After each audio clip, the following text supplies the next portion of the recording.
Nagpur hit and run मामले में नित नए मोड़ आ रहे हैं। विपक्ष भी लगातार पुलिस की जो जांच प्रणाली पर शक उपस्थित कर रहा है। हाई प्रोफाइल मामला है, दो राजनेताओं के बेटों की बात और रैश ड्राइविंग की बात यहाँ है।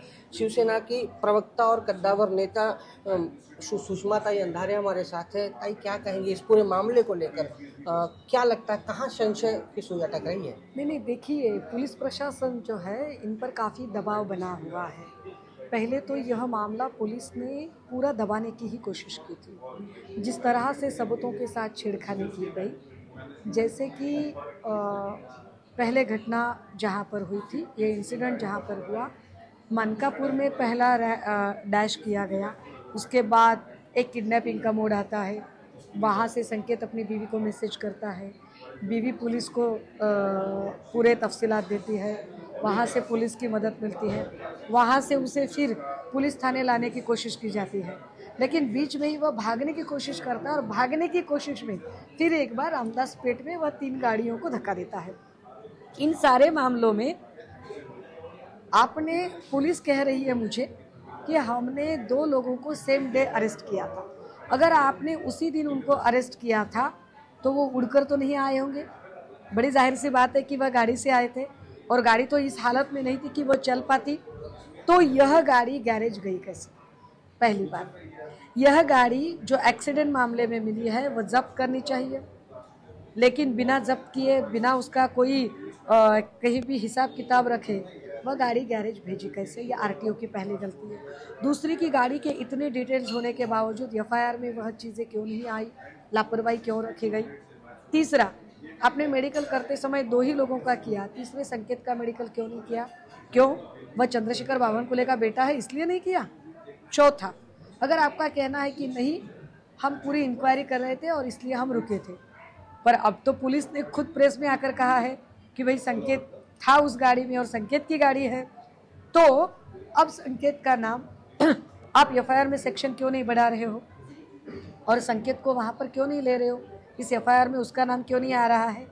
तो इसके उपरांत चंद्रशेखर बावनकुले एक मुझे नया लॉ पढ़ा रहे हैं और वो कह रहे हैं कि गाड़ी मेरे बेटे की ज़रूर है, पर वह गाड़ी नहीं चला रहा था। मैं आपको बता दूं, सलमान खान वर्सेस स्टेट, यह जो हिट एंड रन का मामला है, और एलिस्टर परेरा वर्सेस स्टेट, यह एक मामला है। इन दोनों केसेस में ऑनरेबल कोर्ट का जजमेंट कहता है कि गाड़ी जिसके नाम पर है वह भी उतना ही दोषी करार दिया जा सकता है, उसे दोषी करार देने की जरूरत है। तो यह सारे जो मामले हैं ये सोचने लायक है। मैंने पीआई चंद्रकांत चकाटे और डीसीपी मद ने इन दोनों से काफ़ी सवाल पूछे, लेकिन किसी भी प्रश्न का उत्तर वह मुझे पर्याप्त रूप से नहीं दे पाए और मैं उनके किसी भी उत्तर से बिल्कुल ही संतुष्ट नहीं। 2 बार जो है चंद्रशेखर बावनकुले ने खुद बयान दिया है कि चाहे मेरा बेटा हो, जांच पूरी तरह निष्पक्ष होनी चाहिए। नागपुर में भी बयान दिया, पुणे में भी बयान दिया। क्यों उनके इस बयान पर विश्वास नहीं है और पुलिस की कार्यप्रणाली पर? इस स्वांग को क्या कहे हम? एक तरफ तो आप कहते हैं कि जांच निष्पक्ष होनी चाहिए। आपको लगता है जांच निष्पक्ष हो रही है? अगर जांच निष्पक्ष होती तो फिर गाड़ी की नंबर प्लेट बदलने की कोशिश क्यों की जाती? मैं खुद आज पुलिस स्टेशन गई थी, पूरे मीडिया के कैमरे में लेकर गई, मैंने देखा, दिखाया कि अब भी गाड़ी को नंबर प्लेट नहीं है। बड़ी बात है। तीसरी बात यह कि अगर आप बोल रहे हो कि निष्पक्ष जांच होनी चाहिए, तो जिसने एफआईआर की है वह जितेंद्र सोनकामले नागपुर प्रेस क्लब का एक अहम सदस्य है, एक कर्मचारी है। प्रेस क्लब का कर्मचारी होने के बावजूद पिछले 48 घंटों से ज़्यादा समय बीता है, वह किसी भी मीडिया के किसी भी प्रतिनिधि से रूबरू क्यों नहीं हो पाया? कौन सा दबाव है उस पर? क्या इसका उत्तर बावनकुले साहब देंगे? और अगर बावनकुले जी को लगता है कि नहीं, मैं फिर भी कह रहा हूँ कि जांच तो बड़ी निष्पक्ष होनी चाहिए, तो जांच निष्पक्ष होनी चाहिए तो बावनकुले दे दे आदेश, मतने को दे दे आदेश, चकाटे को, कि अरे कुछ भी हो, चाहे मेरा बेटा हो, एफआईआर में नाम ले लो। प्रेस में तो बोल रहे हो एफआईआर में नाम नहीं ले रहे हो, एफआईआर में नाम ले लो। क्यों नहीं बोल रहे वो नहीं बोल रहे। उनके खाने के दांत अलग है, दिखाने के दांत अलग है। खाने से याद आया, इन सारे लोगों ने लाहौरी बार में बीफ कटलेट खाया, यह भी सामने आया है। अभी स्वयं को बड़े हिंदुत्ववादी कहलाने वाले वो 54 58 कोंकण के और दूसरे यह जनाब यह सारे लोग गणेशोत्सव के चलते बीफ खाते हैं, ये भी एक अलग अचरज की बात है। और ये लोग हमें हिंदुत्व सिखाते हैं। साफ तौर पर देवेंद्र फडणवीस ने इस पूरे मामले में कहा कि फिजूल रूप से जो है राजनीति हो रही, किसी के बच्चे को जो निर्दोष हो उसको फंसाने की साजिश है।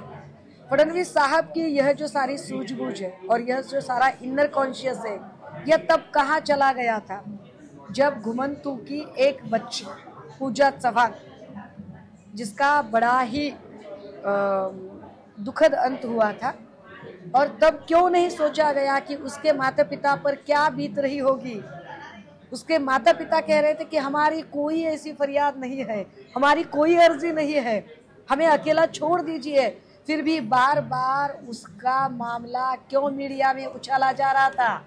तब फडणवीस साहब का इनर कॉन्शियस कहा गया था, तब उनकी महिलाओं का इनर कॉन्शियस कहा गया था, जो हमें बोल रहे इस पर राजनीति मत करो, उस पर राजनीति मत करो। तब आप क्या कर रहे थे, वो छोड़ी। कल आरएसएस के सरसंघ संचालक मोहन भागवत जी बेवजह उन्होंने मुद्दा निकाला और कहा कि शिव स्मारक जो है, पहला शिव स्मारक, वह तिलक जी ने ढूंढ के निकाला है, फुले जी ने। क्या फर्क पड़ता है? यह तो अब स्पष्ट रूप से है कि पहला शिव स्मारक जो है वह फुले जी ने ढूंढ कर निकाला। अगर हम दोनों की जीवनी भी देखें और उसके बर्थ डेट और डेथ एनिवर्सरी देखें तो भी समझ में आएगा कि फुले जी ने। लेकिन ऐसा कहने से तिलक जी की जो कार्यकर्तृत्व है, उनकी जो प्रतिभा है, वो कम नहीं होती है। उनका किरदार कहीं भी कम नहीं होता है, बौना नहीं होता है। लेकिन जानबूझकर यह मुद्दा निकालकर, जिंदा तो जिंदा लोग छोड़िए, पर महापुरुषों के नाम लेकर भी राजनीति कर उनके अनुयायी जो अलग अलग संप्रदाय से, अलग अलग समाज से जुड़े हैं, उनमें संघर्ष करने की क्या राजनीति बीजेपी और ये लोग नहीं कर रहे हैं?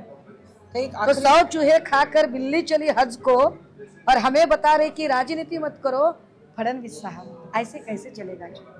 एक आखिरी सवाल, पूरी तरह से शिवसेना आक्रामक है लेकिन कांग्रेस का वो प्रखर रूप नहीं दिख रहा है, जबकि आप गठबंधन में है, महाविकास आघाड़ी में है। नहीं, देखिए, वो क्यों आक्रामक नहीं है इस पर मैं कुछ नहीं कह सकती। मैं पिछले 20 सालों से मूवमेंट में काम करती हूँ, मैं सच का साथ देने वालों में से हूँ। हालांकि अब एक नया तथ्य सामने आया है कि जो गाड़ी चला रहा था, हालांकि मेरा आज भी कहना है कि गाड़ी संकेत ही चला रहा था, लेकिन जिसके नाम से अब रसीद बनाई गई है वो अर्जुन हावरे। तो अर्जुन हावरे के पिता कभी कभार कांग्रेस के पदाधिकारी थे वगैरह, लेकिन मुझे ऐसे लगता है वह किसी का भी पदाधिकारी हो, किसी का भी हो, वह चाहे मेरी पार्टी का, जाति, धर्म और पार्टी राजनीति, इन सब से परे जाकर लॉ एंड ऑर्डर के बारे में सोचते हुए जो भी दोषी है उस पर कानूनन जो भी सेक्शन लगते हैं वो लगाने चाहिए।